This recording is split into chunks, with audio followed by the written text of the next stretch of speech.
Le torchon brûle encore entre Bruno Bernard et l'opposition. Ce matin, la commission permanente de la métropole se réunissait en présentiel. Et le moins que l'on puisse dire, c'est que les retrouvailles ont été plus que tendues.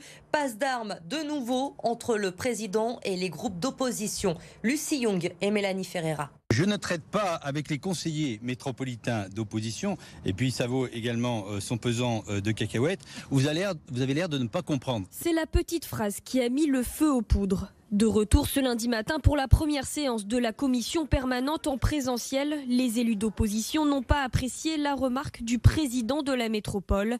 Une fois encore, c'est l'attitude de Bruno Bernard qui est pointée du doigt. La marque de fabrique, c'est 1, je ne tiens pas mes engagements, 2, j'humilie les conseillers métropolitains qui sont présents et qui ont été élus au suffrage universel direct.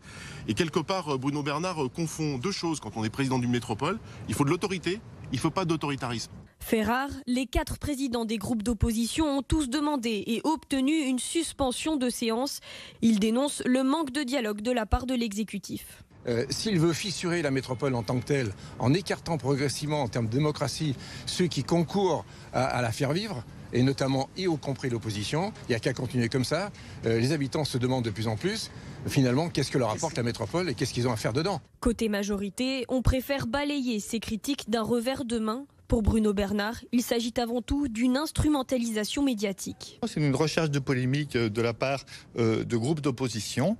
Moi, je leur demande d'être sur le fond, qu'on discute de leurs propositions, qui sont souvent absentes, et qu'on discute dans l'intérêt des habitants. Une ligne de défense qui risque peu de convaincre les élus d'opposition. Quelques semaines après la tribune qui dénonce le mode de gouvernance de la majorité, la crise semble loin d'être apaisée.